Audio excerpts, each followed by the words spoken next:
Hey everybody, it's Lon.TV, and we've got a fun interview today because I always love bringing on people who are behind the products that we review. And today we're welcoming onto the channel Chris Sutphen. He's out in Texas, and he's with Alienware. And we're going to be talking today about the Steam machine that we just reviewed, this really nice compact gaming PC that's got a ton of horsepower and is a lot smaller than some of the major consoles that are out there that are less powerful. So Chris, I guess I want to start with, first of all, describing what Alienware is all about, and then maybe talk about how you managed to get all of this stuff into a console that's pretty much half the size of the Xbox One and the PlayStation 4. It's really tiny, so tell us about it. Sure. Well, happy to. Well, I hope you guys are familiar with Alienware. Our brand has been around. We're actually going on almost 20 years now. So exciting to be in the industry that long, to be continually driving innovation in the gaming space and producing amazing, cool products. And so you're looking at one of the latest ones on the market. We built our brand off of 4 brand pillars.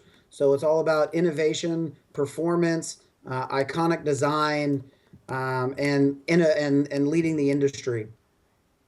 So those 4 things is what has defined Alienware throughout the ages, and we believe that we nailed it with the Alienware Steam machine.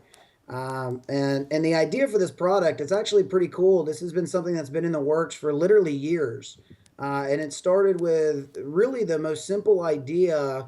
Leaders from both Alienware and Valve got together and just started thinking about, how do we expand PC gaming? How do we expand that ecosystem? How do we give you gaming in more rooms around your house on more devices? And from that was born the idea of SteamOS and the Steam controller and the Steam machine. And so we worked actually hand in hand with Valve on the design of this product. We actually brought them some of our current products, and they said, not good enough, not what we want to define living room PC gaming. And so we went back and designed the Alienware Steam machine and worked with partners like Intel and NVIDIA. And we came up with an iconic design that we believe is destined and meant for the living room. And so that's why we had to pack everything into such a small space, because we wanted to live on that living room console next to other devices and certainly in front of your TV. And it looks like you definitely accomplished that. So I'm going to pull the lid off here. I think I've got the screen up here so you can see what we're looking at. And, it's amazing, too, because you've got a pretty powerful GPU in here. I guess this is a mobile GPU. Is that right? Or is it more of a desktop class? It's actually a unique design GPU. And the reason a lot of people, so I get this question a lot because what we've listed as the specs of the GPU is just an NVIDIA GeForce GTX GPU. And everyone says, great, I love NVIDIA, but what model number is that? What can I compare it to? And we actually worked with those guys hand in hand in designing this specifically for the system. So it has some elements of a desktop PC or a desktop graphics card, but you can see it's actually soldered down to the board, Right. To achieve the cooling that we needed to keep this thing whisper quiet and cool to the touch all day. We actually cool it down with a heat sink and a fan, but it delivers basically 860M class of performance. So a little bit modified, not necessarily a mobile, not necessarily a desktop, but the closest thing we can compare it to in terms of performance would be the 860M. And that's really the challenge here, is getting all of this stuff into such a small place. You could not do this 20 years ago. So I guess it's a combination of Intel and NVIDIA being able to provide chips at these sizes and that can do so much in smaller packages. Is that right? Yeah, absolutely. I mean, you're absolutely right. 5 years ago, this couldn't have been done. We spent a couple of years on the design, and we worked hand in hand with the engineers from both companies in designing such a compact form factor and such a unique cooling solution. You know, what's great, I play on Xbox, I play on PlayStation, both wonderful platforms, but at times loud and noisy. Those are complaints that I hear. And so when we looked at the design point of where we wanted the Steam machine to be, we took those things into consideration. So it had to run quiet and had to be cool to the touch. And how does this differ from the Alienware Alpha? Are they similar hardware designs, just running different operating systems, or are there things in the Steam machine that the Alpha doesn't have?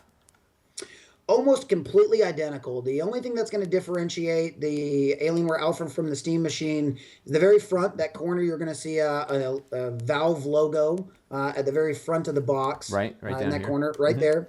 And actually, having alpha in the market for some time has actually given us some opportunities to learn from it and to better ourselves as a platform. The Alienware Alpha actually started shipping with a 5,400 RPM drive. And what we heard from our customers was that that wasn't cutting it. That wasn't the type of performance they expected from Alienware. And now both the Steam Machine and the Alienware Alpha will be shipping with 7,200 RPM drives. So that is an upgrade from the previous version of Alpha, but it will be across the board that both Steam Machine and Alpha get that new drive. But hardware-wise, everything else is the same. And speaking of upgrades too, one of the other differentiators here is that you're not afraid of letting your customers do what I'm doing here, taking it apart. So, I guess that's your market, right? Are people who are they're going to tweak their systems and want to do things to them. So, what can the customer do to this to upgrade it if they want to do that? And is there any warranty concerns with that? So yeah, the great thing, and I'll even tell you, our dirty little secret is that our Alienware Steam Machine console is actually a PC. So with that, we provide users the opportunity to take it apart, to tweak it, to tune it. It doesn't void the warranty. If something does go wrong and you call into support, we're going to ask you to rebuild it back to the way that it was. But the idea is, what is upgradable is the CPU, the memory, the hard drive, and even the wireless cards, if you so choose. And we actually made it super, super simple to get into it. I know you keep taking the lid off, but it's really only four screws, and you're into that system and accessible to both the memory, the hard drive, and the CPU literally within seconds. So it's pretty cool. And what's nice about this too is that there's less risk on the consumer, because if for some reason SteamOS doesn't work for them, they're not tied only to that. They could make it boot Windows, right? So this is a PC that can pretty much run whatever a PC can run. Is that right? Yep, absolutely. So any compatible components off the shelf, whether it's an Intel Haswell type of processor, any SODIMM memory for mobile will work in it, and any 2.5-inch slim hard drive will work in it, whether it's an HDD or a solid state drive. And actually having Alpha in the market, we absolutely have all of the driver stack and everything that will enable a really crisp, clean transition to Windows. Or the other way around, if you have an Alpha system and you want to go over to SteamOS, we have all of the local support for that as well. And does it make it difficult to design a product knowing that you're going to let the customers get in there and tinker with it? Does that add complexity? Yeah, the PC environment itself adds complexity, right? I mean, if you look at the traditional console market, it is a very locked down system. And so trying to design a PC that's going to be in that exact same space does introduce some intricacies into the design process, but at the heart of it, you can't lose what a PC is, and that's the ability to tune it and tweak it and upgrade it to future-proof yourself. The great news is that Alienware has had 20 years of experience doing it. So we can say that we can lean on our history and what we've been successful in the market doing, and try to bring some of that into just a new ecosystem for PC gaming. And so, in the history of Alienware too is interesting, because typically in the gaming market, it's almost like becoming a Jedi Master. You build your own lightsaber eventually. So I think for a true PC gamer, you're going to build your own PC. And Alienware has come out with pre-built machines that are designed for gamers. Do you ever find a tough market space here? I mean, what's the selling point to a person who's going to build their own PC anyhow? Is there something that Alienware brings? Obviously, this is portability, and if you're going to a LAN party and this can run the game you want, this makes a lot more sense to lug around than a big machine. But how do you sell yourselves in the marketplace when there are a lot of people who want to just build something? Yeah, absolutely. Do-it-yourselfers are a fantastic class of gamers, and we love to embrace them. There's certainly a point in time in my life when I was a do-it-yourselfer. I loved to build my own PC. I took satisfaction in it. I bragged to my friends, and I got the latest and coolest thing that was on the market, whether it was a CPU or a GPU or liquid cooling. And then at some point in your life, time becomes the value equation there, right? And at some point, being able to buy a purpose-built system that will sustain the performance that you want, that can have the upgradeability, so you still have that equity that you can future-proof yourself.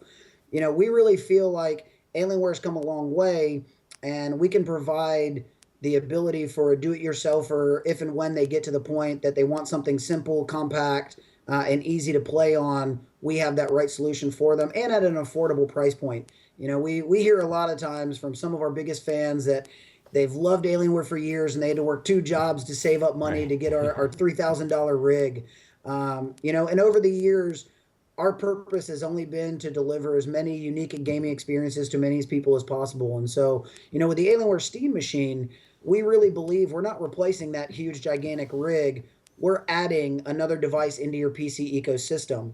So, the performance of the Steam Machine will run a lot of games. It may not run it at 4K. You're not going to be able to drive, the highest settings.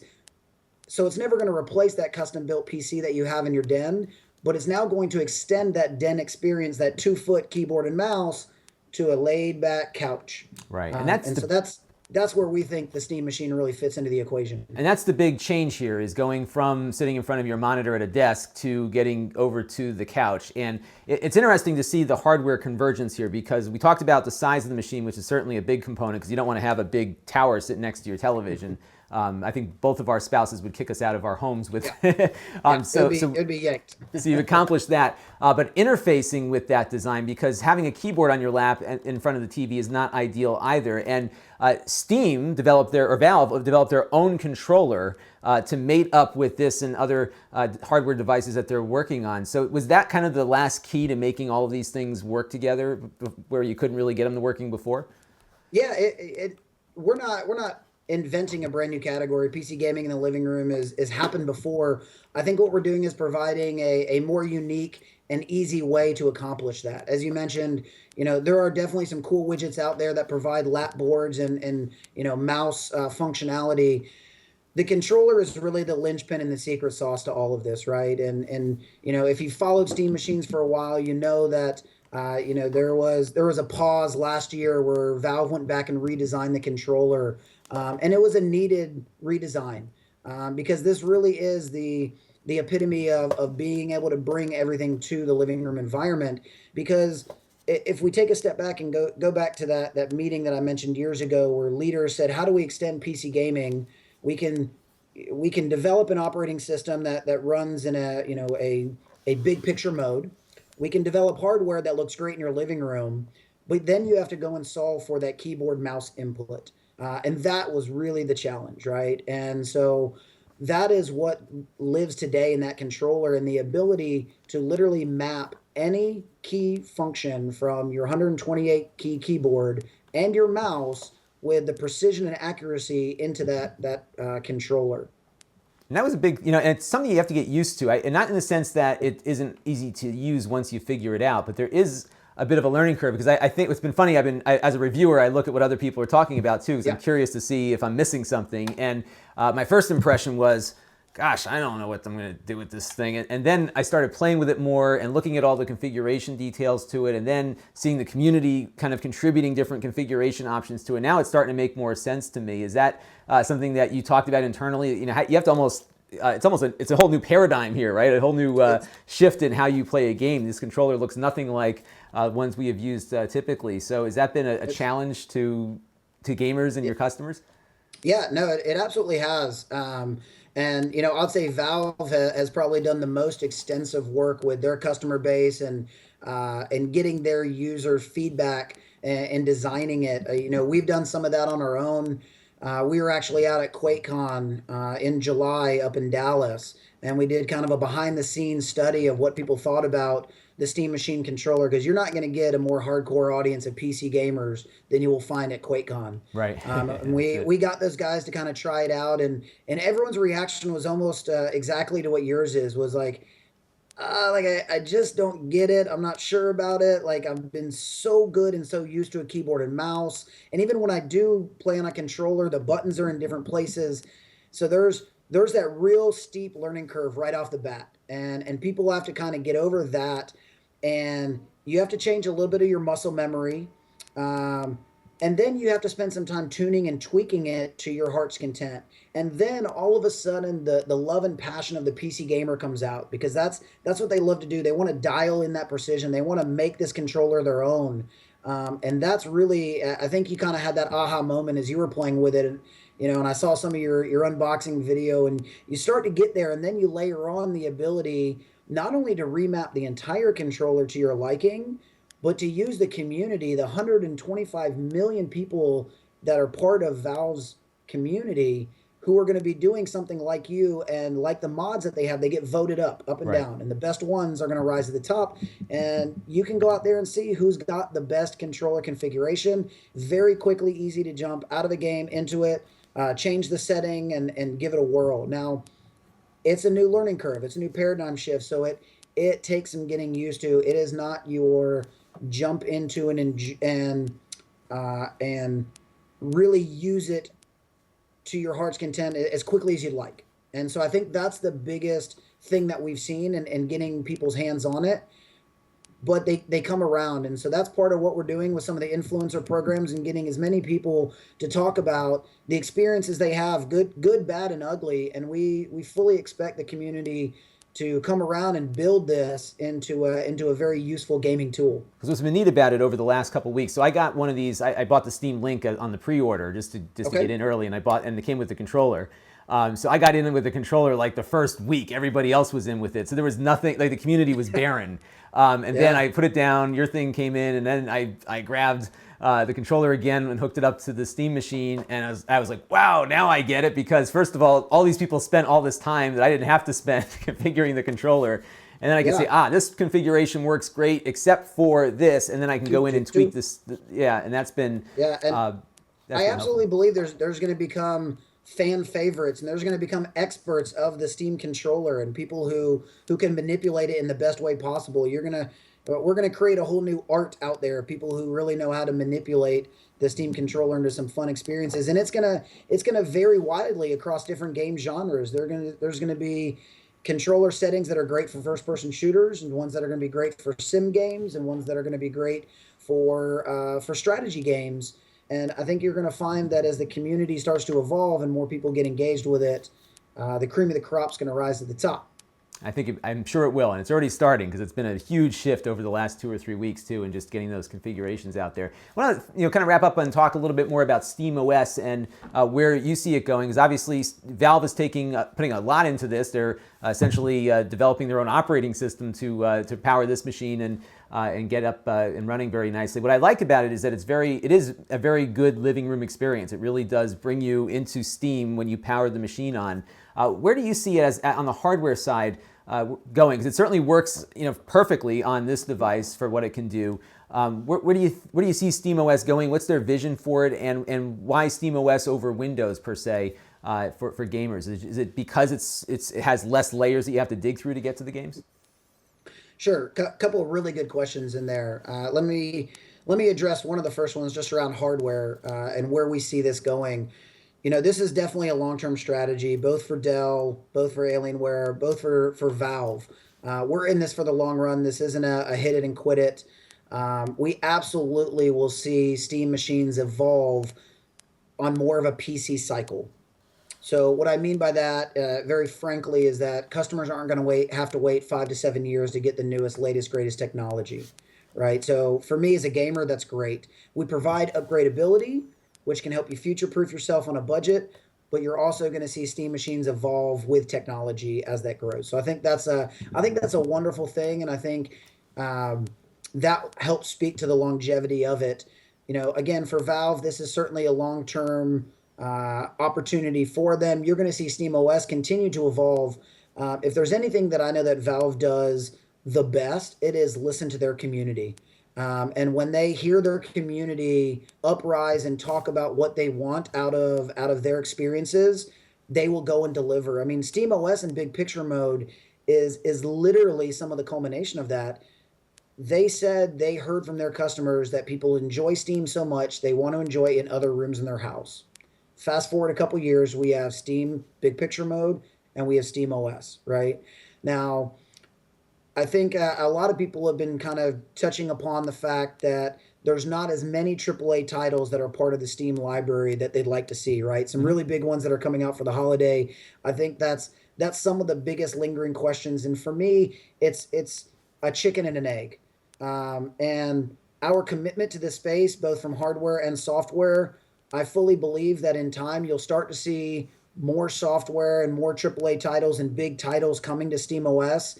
I can't speak to any of the publishers that I know and their roadmaps. I'll let them announce them on their own time. But I can tell you there's some really good titles coming out, some fun ones that are going to be perfect for the couch environment, and some very traditional ones that you may want to go experience in a brand new way. So as this evolves, this ecosystem, as we get more product into the market, as game publishers see that there's a viable market that they have to go and choose to go build a game for, you'll start to see a lot more of those barriers be broken down. Unfortunately, it's not happening as quickly as possible. We're not going to see Fallout 4, and we're not going to see Call of Duty on SteamOS yet. But give it some time. I do expect later this year and certainly into early next year, you're going to start seeing more games get on board. And they have to kind of be ported. So even though they're running the same processor and the same GPU, that they're being perhaps targeted at a Windows API, so there's some conversion that has to happen to get it over to Linux. Is that the process that has to happen? Typically? Yeah, I mean, there's a couple ways to do it. You can talk about if you want to talk about a back catalog, you can certainly go and port it. So it'd have to be rewritten natively for a Linux operating system. But brand new games that are coming out to the market, you can actually, the publishers will have to make the decision: are they going to code it day and date for, it's the traditional build or buy model. Are you going to go build it for Xbox, PlayStation, Windows, and Linux, or are you going to build it for the Windows, Xbox, PlayStation, and then go port it and have someone else do that porting for you? It'll happen in both capacities. We'll possibly also see a lot of back catalogs do that.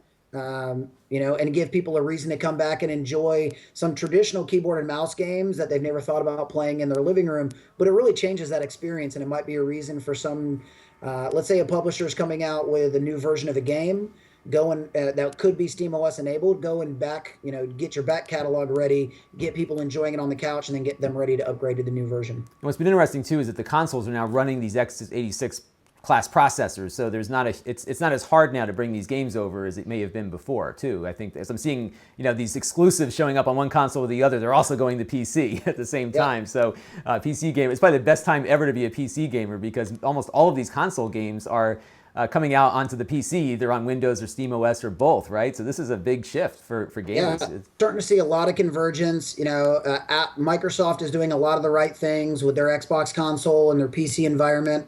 A lot of merging there. And what that's doing is enabling more platforms and more games and more content to be shared across it, which is great for everybody, right? No one wants to play that console war and have to choose between one device or another.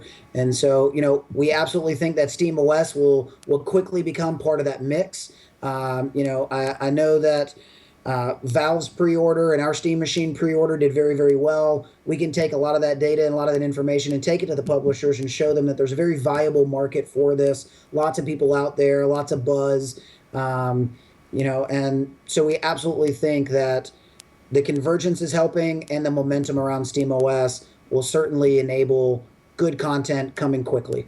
And then, theoretically, because this machine is doing nothing but running an operating system designed to play games, this one is not. It's not running my printer. I'm not sending email from it. So theoretically, we might see a little bit better performance out of this than we might see if it was running Windows, because the OS is just focused on gaming only. Is that an advantage there too? Yeah, we're working on some of that performance testing. I would hate to speak out without having the data to back it up. Right. We're working on capturing that actual performance and quantifying it. Right now what we're seeing is there's no performance degradation, right? So you're not going to get any sort of worse performance. We made sure that both Intel and NVIDIA and all the component manufacturers, their Linux drivers are up to par and are providing the greatest gaming experience that we can expect on that platform. We'll have to go back and take a long, hard look about, do we see the actual OS itself lending itself to any performance advantages? That's still to be determined. Some of that is just a lack of Linux benchmarks. Right. So we're frankly having a hard time doing an apples to apples comparison. It's hard for me as a reviewer too, because the benchmarks I usually use aren't here, so it's hard to see. Yeah. But it anecdotally, just from running it, it seemed to be great. I mean, it was I ran a couple of the games that I run on the Windows side, and it was every bit as good on the performance end. So it's good to see that. The operating system has been super speedy, super easy. I love the navigation, the UX UI design they put into it. Getting into your games is quick and easy. And like I said, the gaming performance is absolutely on par with anything on the Windows side. So one last question for you, because we do have a lot of younger viewers watching who are getting into college and moving on into the careers and whatnot. And the gaming industry is much larger than it was when we were kids. So there's a lot more opportunities available. Sure. If someone watching is because you're on the product marketing side of things, so there's a lot of different job opportunities out there. If someone watching isn't necessarily a programmer, but really wants to get into the gaming industry, what should they be doing right now in their education to get into a position like you have, or something similar where they're out there in the industry working on developing product or selling product? Oh yeah, wow, what a great question. The gaming industry. First of all, I say that if you're gonna do anything for a career or job, make sure it's something that you love. And so, if your passion is gaming, there is all kinds of variety of jobs that you could lend it toward. Whether it's the artist and the creative side of it, whether it's the business and the financial acumen that goes into selling those products, or whether it's the technology, whether from an OEM or an engineering standpoint. I actually started my career as an engineer, spent about 6 years at Dell doing that, and then had the opportunity to follow my passion into some gaming and turn that into product marketing role for one of the greatest gaming companies out there. What we've noticed over the last probably 5 to 7 years is that a large number of universities are actually picking up very gaming-centric type of class criteria, whether it's in the mathematics or the engineering or even the artistry. And so there's a lot of schools out there. I know SMU has been, with their Guildhall, has been one of the leaders in that. And there's probably a number of other universities around the country that have very similar curriculums. And so, I would say if you're very interested in gaming and the gaming industry, think about all the things that it goes to make a game and get it to market. It's not just about being a gamer. Yeah, there's some wonderful jobs out there to QA games, right, and test them and play them. But there's a lot more that goes into the engineering, the software, the finance, the art, even the operations, the logistics. And there's a large growing community of even indie developers. Sure. So it's not one big conglomerate that's completely impossible to get into, right? There's a couple of hotbeds for gaming innovation around the country. Austin is one of those. We have a lot of different gaming companies here. Obviously, the East Coast, the West Coast. My in Raleigh, North Carolina, is where Epic is based. Lots of gaming companies out on the West Coast, and even into Canada. I know Vancouver has a pretty good gaming spot there, as well as Montreal. So lots of different ways to break into it. And again, if it's your passion, I say don't ever give up. Find a way to get into that industry in some capacity, and you won't ever regret it. Sounds cool. It sounds like you're having a fun time with all the stuff you get to do at Alienware, and we really appreciate you taking the time tonight to talk about the Steam machine here, and we're going to keep playing with this. I'm really eager to, I love getting into things when they first come out like this, because it's fun to see the progression, and it's always giving us something we can come back to. So definitely keep us in the loop as the year progresses to see when these changes happen, because I'd love to come back and do some more analysis on this, because I think this is going to be one of those things we're going to be coming back to a lot over the course of the year. So great. Where can people find more about Alienware?